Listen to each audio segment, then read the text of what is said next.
Great. Hey everyone, welcome to the 365 pod. Today's guest is Milan. I'm very excited to have you on. Thank you so much for coming on the podcast. Obviously, we've known each other for a couple of years now. You are very well respected in the ecosystem as a Dynamics developer. And then over time, you've not just been accredited, but obviously you're now an MVP, which is amazing to see. So we wanted to have you on the podcast to speak to the audience about that specific journey and hopefully offer some inspiration of people who are not from the standard background, they're from different countries. You know, a lot of the MVPs tend to come from the States, so it's great to see more Europeans on that band of MVPs. So yeah, thank you so much for being on the podcast, Milan. How are you doing? Yeah, good, thanks. And hi, Imogen. First of all, I would like to thank you so much for having me today. I really appreciate the opportunity, and this is actually my first time on a podcast, so I'm both really? excited. That's exciting. Yeah. I'm a bit excited and a bit of nervous as well. So, but I'm definitely looking forward to the conversation. Yeah. Well, you'll definitely smash it, but hopefully we don't put you off doing more podcasts in the future. Hopefully it's an enjoyable experience.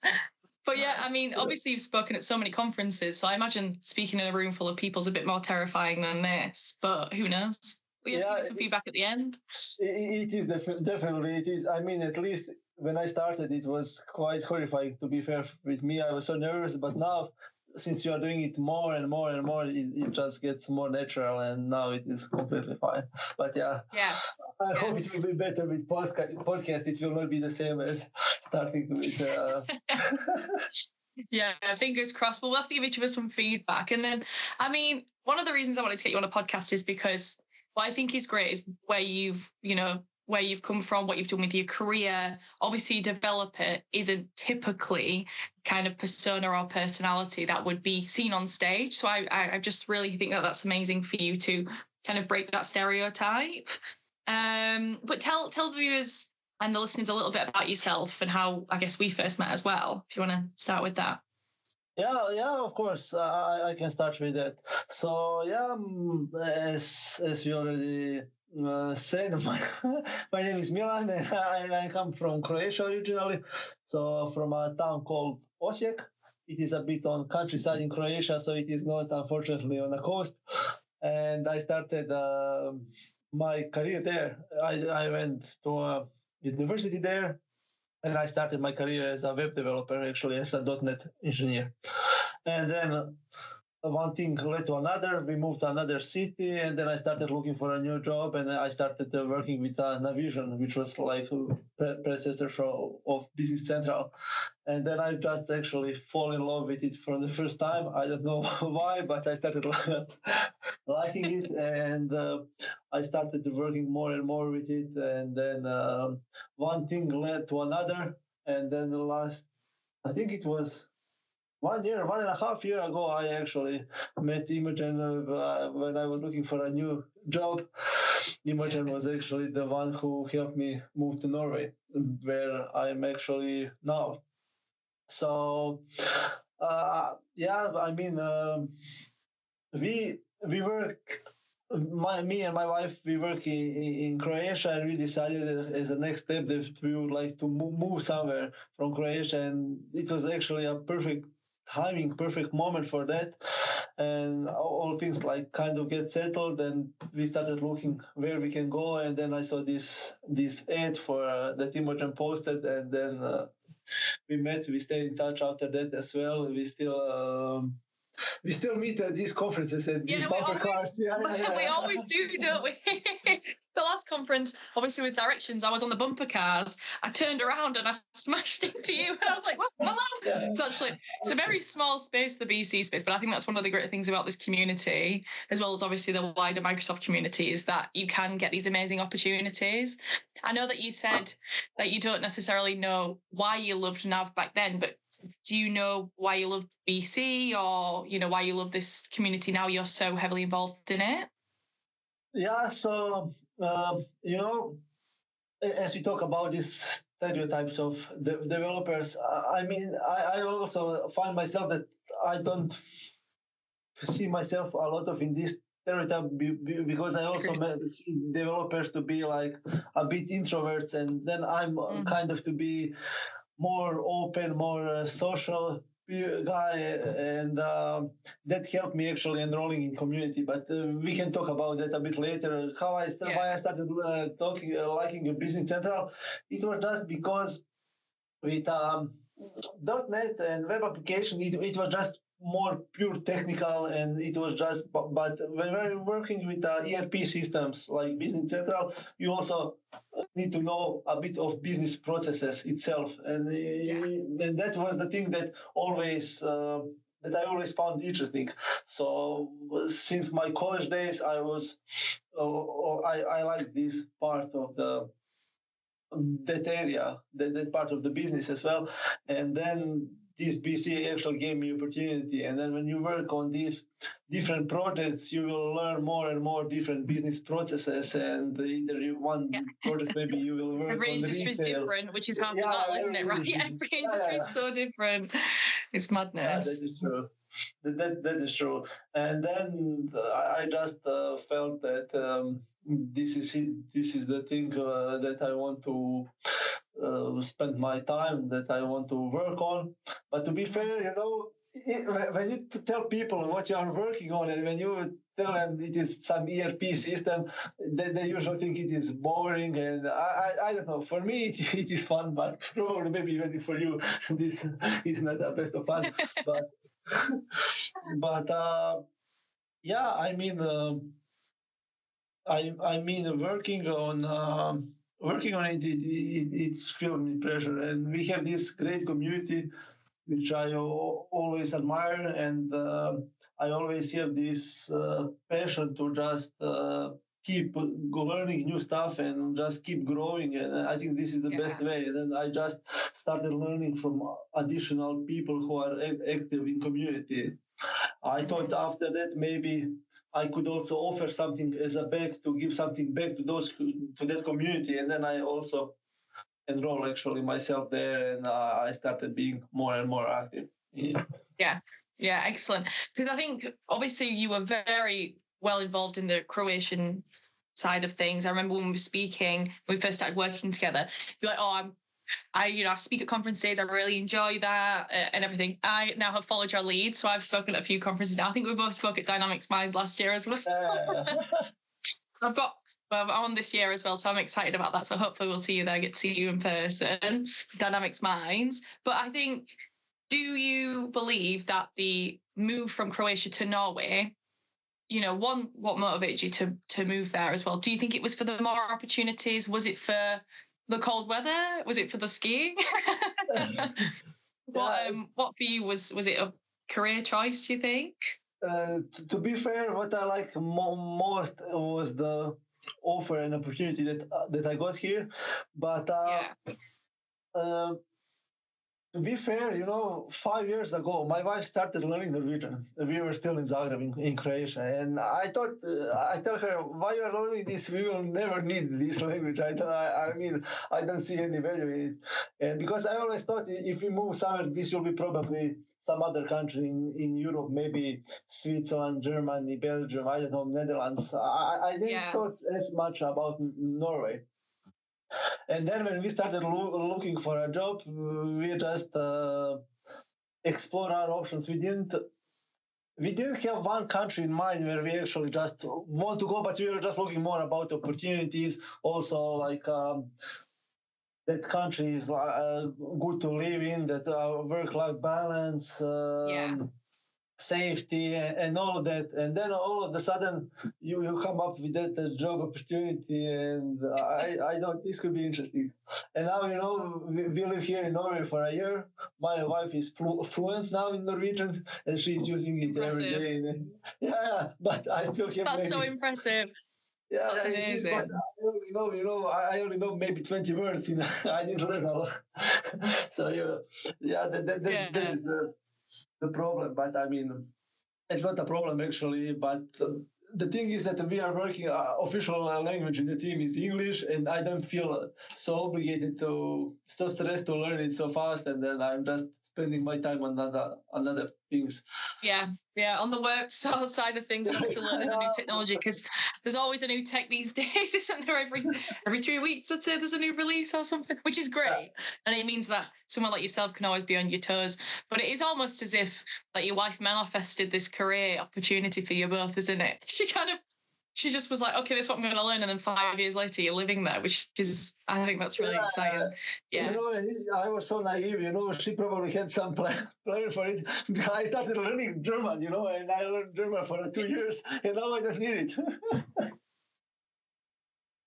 Well, maybe me and her were actually in cahoots. Do you know what I mean? She made me put the advert out there. Yeah. I should see it, but no, that's fine. Yeah. It's fab. And do you think the move has allowed you to get more involved in the community? Because at the time when we first started working together, you weren't MVP title yet. So do you think that moving to Norway amplified you or in any way? Or how did you, I guess, initially get involved in the community? So, at the time before we moved there, I was still, at the moment, I was already active a lot in Europe, in different conferences in community, like international community a lot, but as well in Croatia one. But now when we moved here, I'm trying to start to be more active here as well. So there are a few of these local Norwegian conferences. So then there also I try to meet as much as new people as I could, just to get familiar how they are working here, and maybe in the future I will try to enroll a bit more also, maybe because in Croatia, together with 2 friends of mine, we organize these monthly meetups actually, and we have these like user groups, and then someone from community every month have a session, and then we have a joint gathering, networking after the session, and we started it like last year, 14 months ago, and I think that Croatia is a small country and that it is not a big community there, but still every month we gather around 40-50 people for these meetups. So, yeah, that's a good turnout, definitely. This is really nice, and then I think that over the years maybe I will try to, if times allows me or an opportunity, I would like to start something similar here in Norway as well, because I think it is actually nice to network, to share experience, to share knowledge, and then you always can learn new things from others. So yeah. Are you involved with the IMCP in Norway? I know that they've got a chapter there.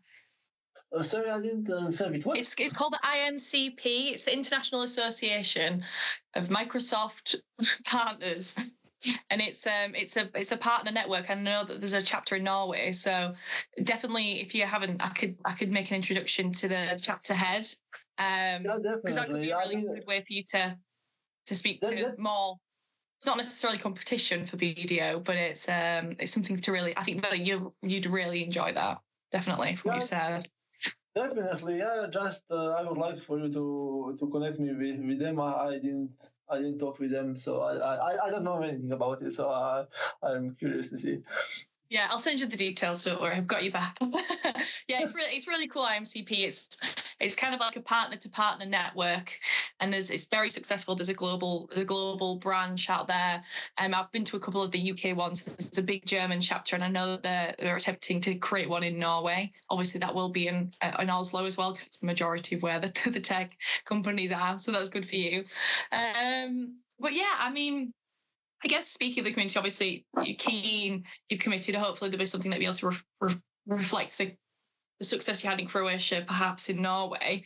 What do you think motivates you? You've talked about how you learn from other people, you want to give back to those people. Is there anything else that you think is why you speak at these conferences, or do you just love it? Yeah, I mean, speaking in conferences is one thing. What I also try to do is write some blog posts, or also to be active in some of these online activities or some social networks as well, and then to try to help other people, because when I started, and there was not much opportunities to learn all of these things, and then having all of these MVPs sharing knowledge, and some other people who are not MVPs but are very active in community sharing their knowledge, it actually helped me a lot. And then that was actually the main thing that I wanted to achieve as well. So, for example, I really enjoy. I got from time to time people reach out to me asking for some question that they saw maybe some blog post or YouTube video or something, and they say, okay, we have this and this issue. Can you maybe advise us? And for me, this is nice. Sure. So yeah. That was one giving back. Yeah, giving back something. I think that this is really nice, and I think, and as I said, I think that the thing that drives me the most is actually this continuous of learning. Because if we don't learn new things every day, we will just be easily replaced over time, I think, and we will just stuck somewhere in the past. And I think that this way is also a good opportunity to not only to share things but also to learn new things, because there is still a lot of things that I don't know. I mean, no one knows everything, so I really enjoy it. Yeah, fantastic. And I guess if somebody was to ask you for a bit of advice of how they could follow in your tracks, or obviously you were doing the user groups, is there anything else that you would recommend for people who want to give back to the community, what they can do? Yeah, I would say that they should just start enrolling somehow. Either if they can have someone close to them who is already active in community, or either just if they don't know, they should, try to reach maybe to someone if they need help with it. But the simplest thing is just to start with anything, writing some posts, writing some comments somewhere, replying to other people posts, or trying to submit some sessions, or trying to speak at these user groups as well, because we have it in Croatia, but also I think that in all other countries you have these similar things, and these are actually a good training because there is a less people on those user groups, and you have this friendly atmosphere all the time, and it is a bit easier to speak there than maybe in conference in front of the 50, 100 or whatever people that you don't know. So definitely I think that this is the way to go. And then I got recognized with this MVP last year in September, but to be fair, that was never my motivation. I didn't do that to become MVP. This was just recognition that I'm doing something okay, I hope. So something good, I hope. But I didn't go toward that. That I put this as a goal.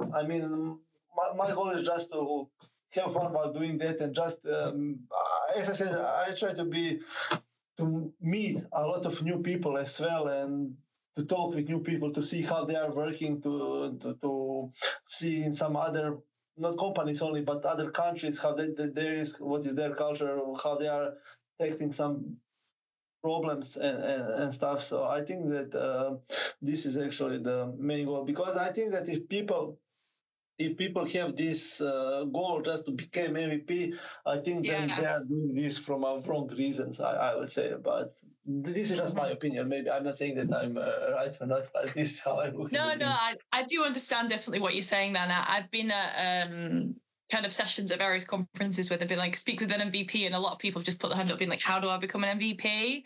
So I think like you doing it as in, this is a nice pat on the back, it's a nice, recognition of what I've been achieving, but I'm here because I want to help the community, I want to get involved. You don't just do it for the title. So I really, really love that. I think that's a really commendable thing. Definitely something, the listeners should take away. If you are doing it, if you want to be an MVP, stop. Just do it, and then because you want to put something better and make the community a better place, because you are always learning. Would you say, in terms of the tools to reach out, is it predominantly LinkedIn, or are there like websites, are there blogs, are there like on Reddit? Is there anything there that you think that there's an underground community? It was Twitter and X, but now a lot of people move to LinkedIn. So I would say that LinkedIn is now the main one. Also having a own blog post, this is also really great. But for example, if for a technical people, for developers, Microsoft like kind of open source, make open these codes, the code for Business Central, like this Base app and other apps. Just to not go to too much detail to you, but and then people easily can make a changes there as well. So if then you see some bug, you can easily come and contribute by yourself, and you don't need to open a ticket for Microsoft and to wait I don't know, a month, 2 months, doesn't matter, because they have some probably better ways to spend their time. You can just come easily and fix those things by yourself. So I think this is also really great and a really nice project, because a lot of this started like a year ago or year and a half, something like that, and a lot of people from community get started being active there. So I think this is really nice. Yeah, definitely, and I think that's really nice. Obviously, there is that sense of community. Sometimes the tickets with Microsoft can take a little bit longer than I expected, purely probably just because of the demand.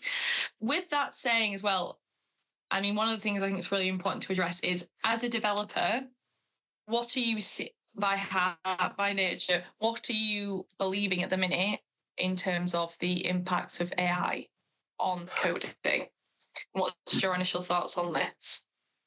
And this isn't a right or wrong answer. It's just really gauge your perspective. Yeah, to be fair, I think that this is a really, I mean, everyone saw that this is a really next big thing coming around, and it is already there. And I think that I talked with a friend of mine, and he said something really good, that we shouldn't wait for this to be perfect, because if we just wait for this to be perfect, we will fall behind. We will be far behind others. So I think that we just started immediately, if we already didn't, using it as much as possible. I mean, we need to remain positive about it, and of course there are some, it is not perfect yet, but over time it will be better and better, and there is no doubt that this is the future, and this will change a lot in coming periods. So if I can advise someone, I would say that just try to start using it and try to see how we can use it the best you can. I mean, there is already, I think, a lot of not only blog posts, but people already talk a lot about it. So I think that I don't know. I think that people had some issues. Some companies maybe had some issues to see the real value currently, and maybe they are missing some use cases currently. But I think that this should change by now, and I hope that a lot of companies is already using it. Yeah. I think that what we see when we are conducting, say, co-pilot training with end users and partners alike, is that there's half the group who are like keen but are absolutely terrified because they have no idea what AI is. So half of our training course is about mindset, and it's what it is and what it isn't, and we really express the limitations, because I think that's the most important thing. And then half the room's like, well, this guy the other day was like, well, the graduates are using it and they're using this and it's all rubbish. And then we're trying to educate them, like, what you put in is what you get out, and how you speak to AI and everything. And obviously security is like a big thing. I've been with all these companies. Oh yeah, we're using ChatGPT, and I'm like, stop!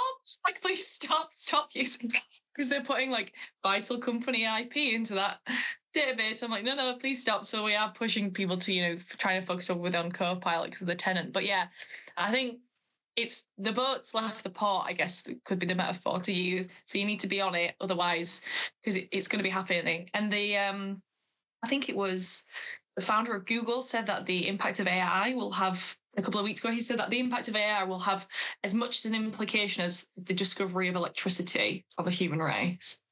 Which is maybe that's a bit extreme, but who knows where it's going to go, because obviously we're only on machine learning and LLMs at the minute, so who knows what the next step is. Everybody's terrified. But definitely, I think that I think that most of the people are not even aware how much things will change in future. I mean, we don't know yet. I also, for me, it's also sometimes hard to imagine what will happen in the next 5 years, 6, 10 years. I mean, this is who knows. Maybe we will all I don't know. We will all stop coding, and there will be AI doing all the things, and maybe we will just. I mean, I think that most of the roles will just change, and they will evolve into something Definitely. different. So that would be fun to see. Yeah, because what we do now, our jobs didn't really exist like 10, 20. Like the role of a recruiter, obviously that's my background. That wasn't a thing when my family were growing up. Like that role didn't exist. So I think as with anything, as the times change, the opportunities are going to change. So people shouldn't be scared of AI. They should definitely embrace it.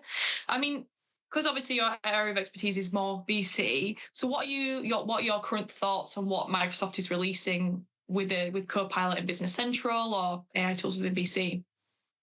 Yeah, so Microsoft started releasing some smaller features in BC before, but now we are getting a few bigger ones with agents, and there is this sales order agents, and there are some new coming up soon. And I was part because one of the good things having being an MVP is then you are often can see this in private previews or before they are in public, and then you see what product team is working on. And for sure, I think in the next couple of months, next half a year or now soon, that there will be a lot of great improvement there, and a lot of cool new features. And I'm looking to see how the customers will adopt this. I think it offers a lot. But currently, what I can see from my perspective, for example, and I'm also leading a small team of developers here, and what we do is all of us are using like GitHub Copilot, trying to there's this new models, and then chatting. I mean, just in the code, it is getting better as well. Also, of course, then for email coaching, summarizing translations, I don't know, Copilot for Teams. In some customer meetings, we are also using it, and I mean, creating some of our team members also created some custom Copilot agents where they use some kind of documents so that it can help them on answering there as well.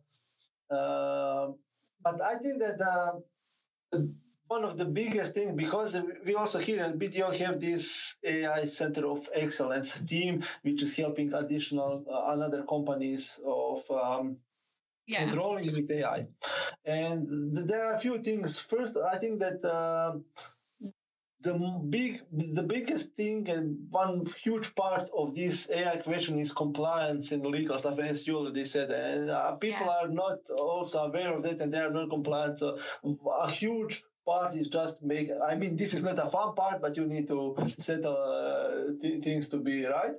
But another thing is also, at least in Norway, customers currently have a lot of not issues, I would say, but their data is not properly structured or not stored correctly. And then it is not that's so easy. That's not just a Norwegian thing. I think that's every company across the globe we're finding as well.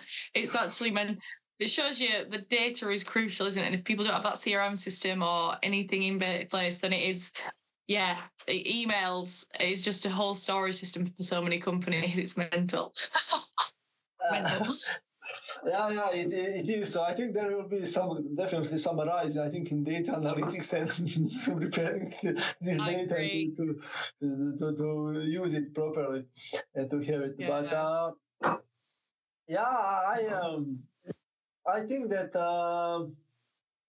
what we're also trying to do with this AI, I mean, here in video and in company, is that they are offering these courses to managers and to decision makers in other companies. So basically, just important people in another companies can be familiar with the AI, and then they will be easily they can make some decisions actually, because if they don't know anything, and there is a lot of, I think I would say that there is a lot of companies who didn't start it yet, and they are not so familiar with it. And I think it is important for them just to know how the things are and the facts, so they can maybe better make some decisions, I would say. Yeah, definitely. I agree with that. So the way that we proposition it because our focus is just within Copilot M365 now, because we're seeing that's like AI 101. Once you've got your head around using that on a daily basis and incorporating with Word, PowerPoint, Microsoft Word, Microsoft Web, Teams, obviously Outlook, on all the other apps, once you've got that thought process, it kind of gets you thinking, all right, so what can I do with the Copilot agent? What can I do with that? So when we've been working with our customers, predominantly end users at the minute, we've been going out and training their senior leadership teams, because also they're the ones who understand the legality, the data like compliance piece. So when we're teaching that, we're also tackling issues. And they're like, do you have an AI policy in place? And so many of them are like, no. And I'm like, okay, we need to get this implemented as soon as possible. We 100% agree. Kind of focusing on that mid-tier to senior management, so then they can actually say who in my team would use this? Is it worth them investing in the license? But for me, I don't know if your team are finding this, but it's genuinely saving me about 6 or 7 hours a week. So I'm actually finishing at like 6, 7 o'clock rather than 9 o'clock like I used to. Yeah. Yeah, no, I mean, I agree with that completely. But BDO is a big accounting and auditing company at first, and then we started this digital part here as well. But even our auditors started using, there is this pilot project where they started using AI in auditing. So they're trying to also enroll there. So I think that there is actually a lot of possibilities, but I think that people are just not aware, especially maybe in some not so technical companies or companies that are doing some other areas. Mm-hmm. So I think there is a lot of potential, and now it is just on us to make really good use cases, and people can start actually using it and getting more familiar. Yeah. Fantastic. Well, it's great that your team are using it, because I've spoken to a lot of companies out there in the BC space who actually aren't using Copilot on a daily basis, even though they are selling it. So I'm mental, in my opinion, but hey ho, each to their own. Do you think, I mean, from your perspective and coming from your background, is there anything else that you would want the listeners to kind of take away from today's conversation, or anything else that you'd like to add, really? Yeah, just to mention one additional thing with AI and Copilot and things. So what we did is now is because you mentioned that it is fun that there is a lot of teams not using Copilot, even if they are selling it and AI. So we have these weekly meetings in our team, like just to see what's going on, and then we try that every week one of our team members just find a new use case that we can actually use of Copilot, even if it's in BC or in general, and just to see, to learn some of other colleagues also, and to see full potential. And I think this is actually nice, and we actually really believe that, I mean, this is a future, and we just need to tackle this as serious as we can. And I think this is one of the also ideas that we are doing.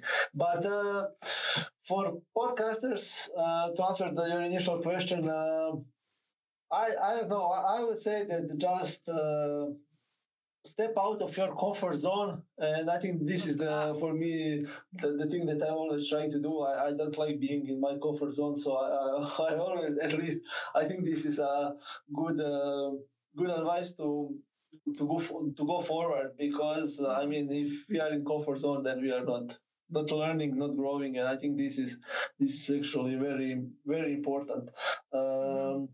So I mean. That was it. That was it. Actually, I'm not so much of a big words. At least at the end of the day, I'm still a developer. So this is. No, I get that. I mean, one of the questions that we always ask everyone who comes into the podcast is, this will be your final question. What would you say is an area or an opportunity where you've experienced what could be considered as failure and you've turned it on its head and you've used that as a huge learning and it's kind of made you in who you are today?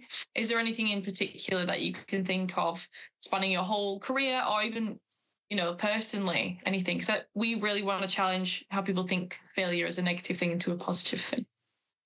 Yeah, that is actually a hard question, the same, but I have I think that I have one experience. It was actually 3 years ago, I think. Okay. So I started.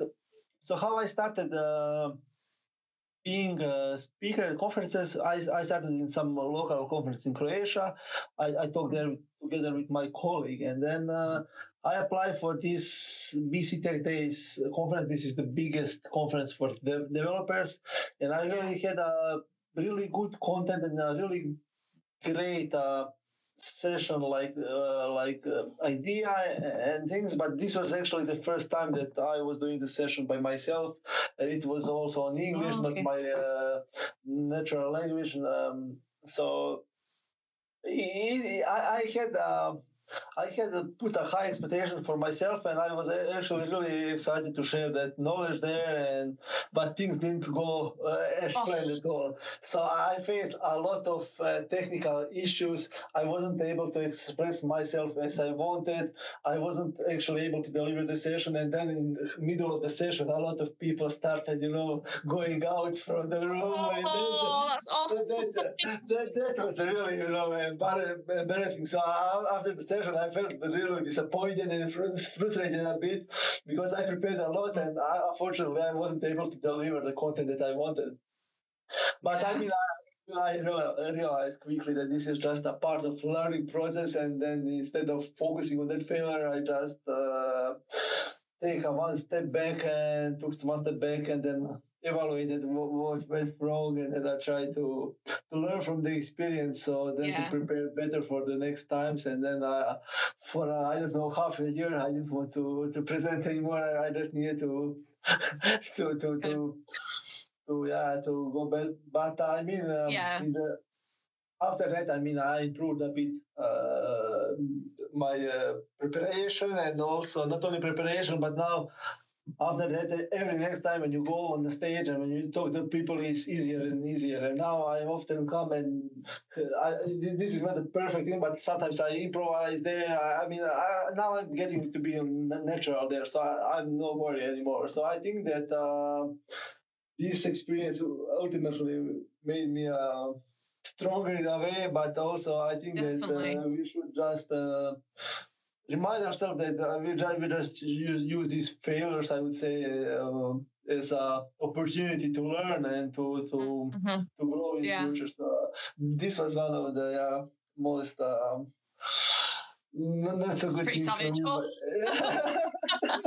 me. No, but thank you so much for sharing that, because I know that I can only imagine how awful that would have been at the time. But as you said, it made you a stronger person. It's made you really good on stage now. Also, you can look, I've experienced the worst that can happen in this situation. So everything else is just, salt over my shoulder sort of thing. So yeah, fantastic. Thank you so much for sharing that. And yeah, thank you so much for being on the podcast. And if anybody wants to reach out to Milan or, even do a session with him, feel free to reach out to him. That could be great. But yeah, thank you very much. And we'll catch up later on. Yeah, we will catch up later. Thank you, Imogen, for having me. I really enjoyed this conversation. I think that it was fun opportunity and fun experience. And I think that you can invite me the next time. I will definitely come and talk to you. Fantastic. Glad to see that your first podcast hasn't been a disappointment then. So thank you very much. And hopefully I'll see you at Dynamics Minds or Directions, if not a user group or two. Fabi. Yeah, we will see we will see there. Yeah. I am there. Perfect. Thank you. Bye. Thank you.